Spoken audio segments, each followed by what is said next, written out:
it. That's it.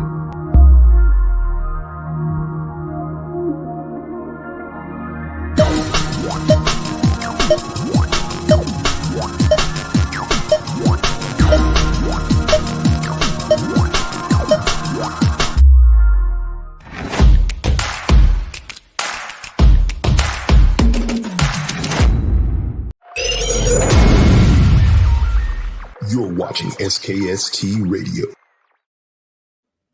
Well, welcome to another episode of SKST Radio One-on-One Entertainment with Cammie Grayson. And I have a new friend. He goes by the name of Eric Swelstad. Did I get it right?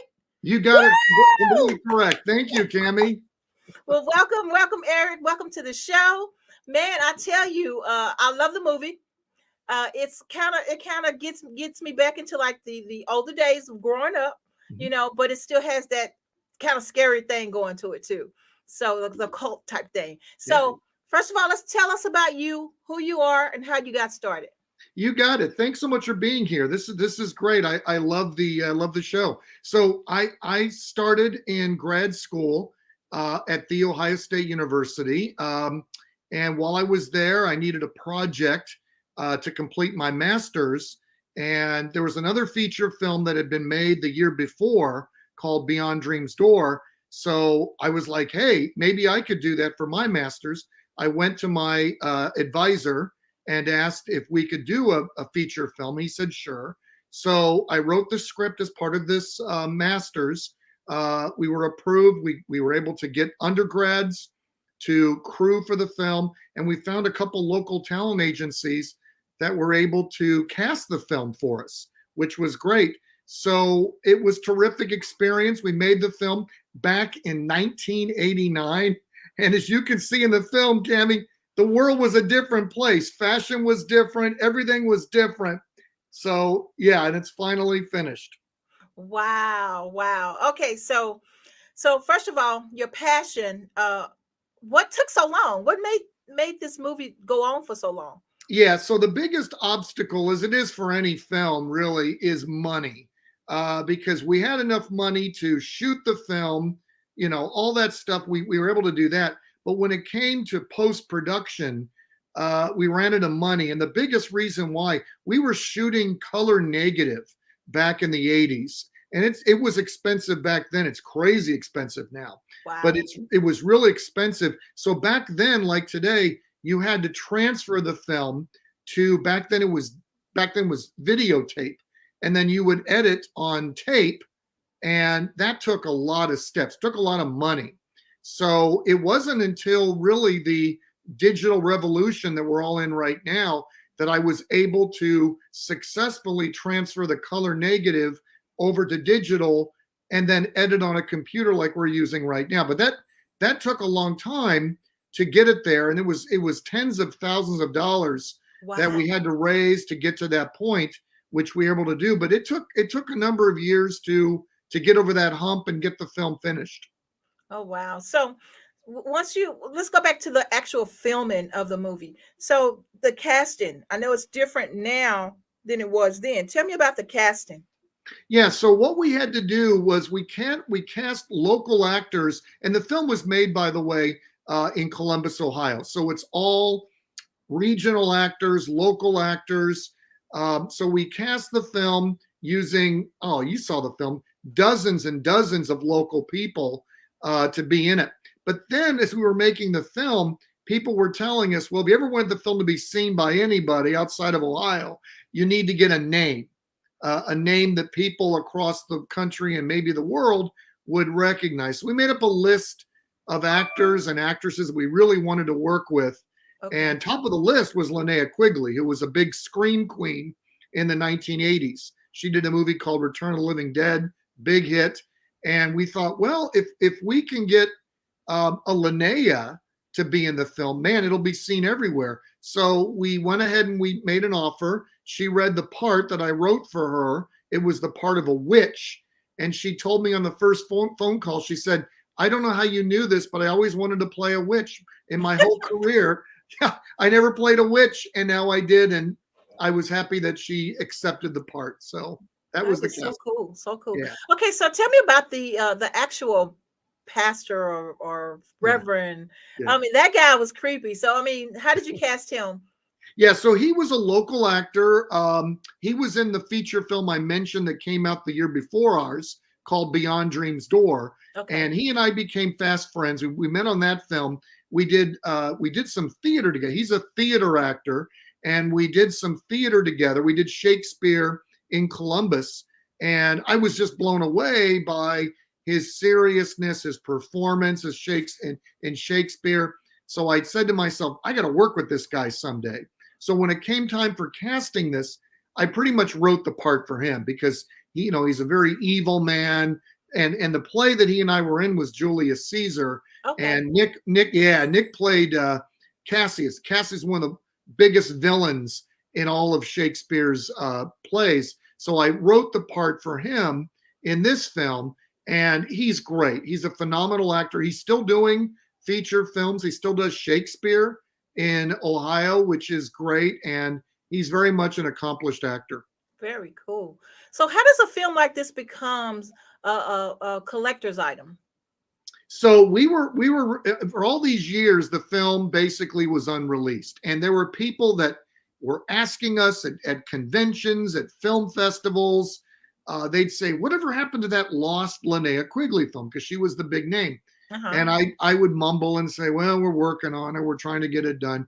And they would keep coming back and asking. So finally, we were able to get the money to finish the damn thing and get across the finish line.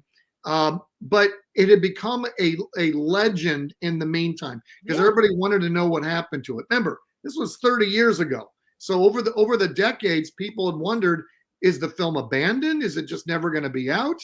So that kind of made it what we call a cult film because people, they were wanting to see it, to find out whatever happened to it.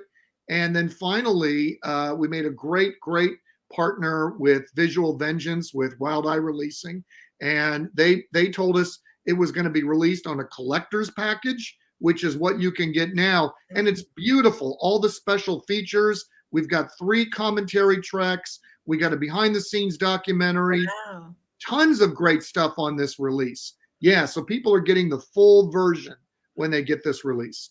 And I think if you have to wait, and you know what I'm saying, this is probably the best way to go. I think you got the best deal out of it all because we couldn't agree. Yeah, so we couldn't agree. Both worlds, I kind of like it.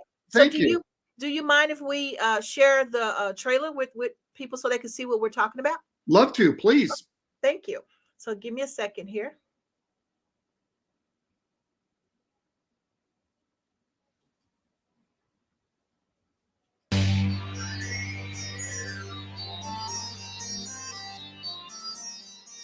Strange things been happening. Wait a minute. Can we hear it? Were y'all able to hear it? Yeah. Oh, okay. I stopped it because I didn't know if we could hear it. There we go. Reverend, I can explain everything. Are you? We're from Copperton. The town's been taken over by this fanatical reverend who's leading a group of Satanists. So they're gonna kill my daughter, you stupid son of a bitch! Were you followed? I'm not sure.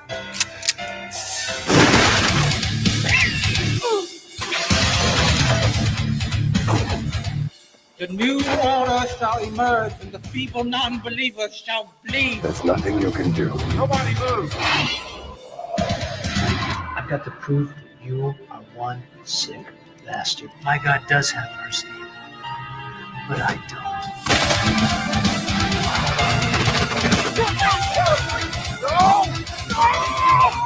They must be integrated. Wouldn't you want to be one of us? Control your own destiny? Dominate others? See your dreams and fantasies come to life before your very eyes? I've got to go. I want this. You're brought down. Who's next?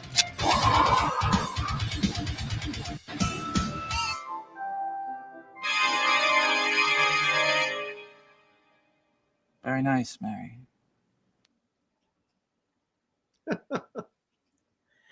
So, I'll tell you why I had to go back and watch it again.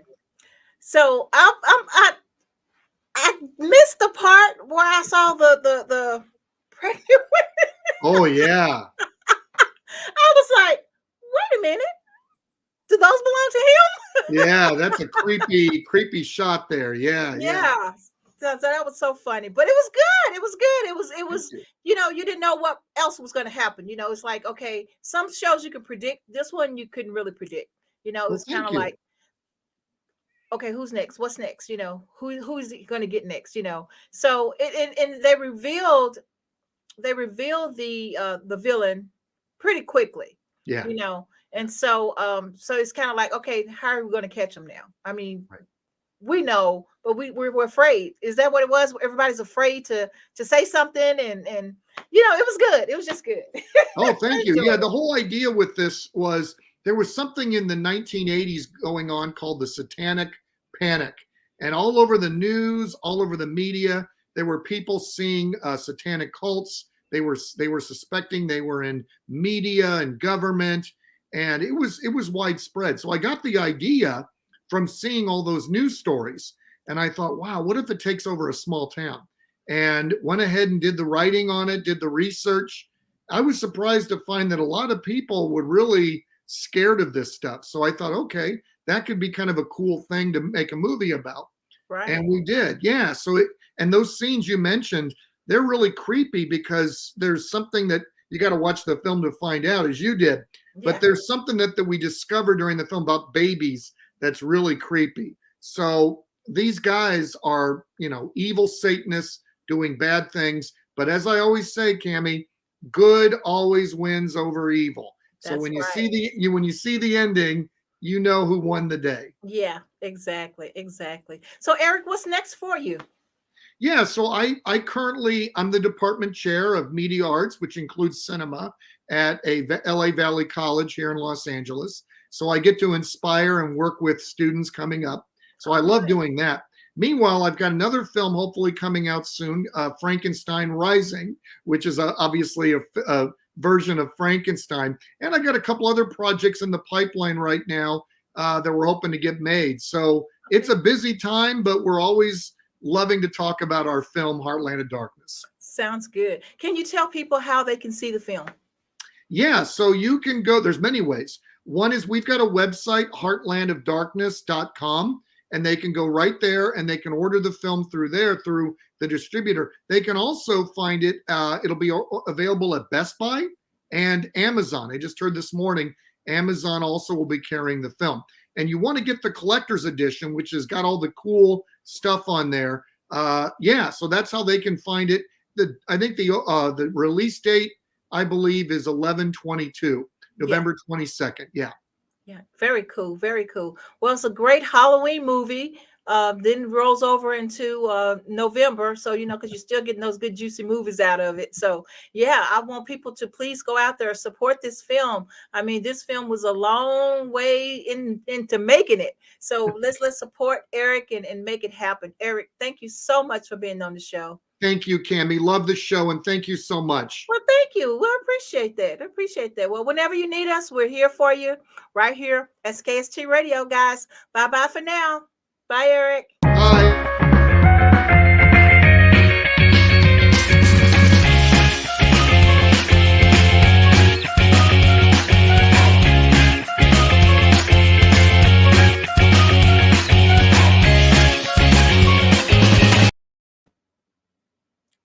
That was good.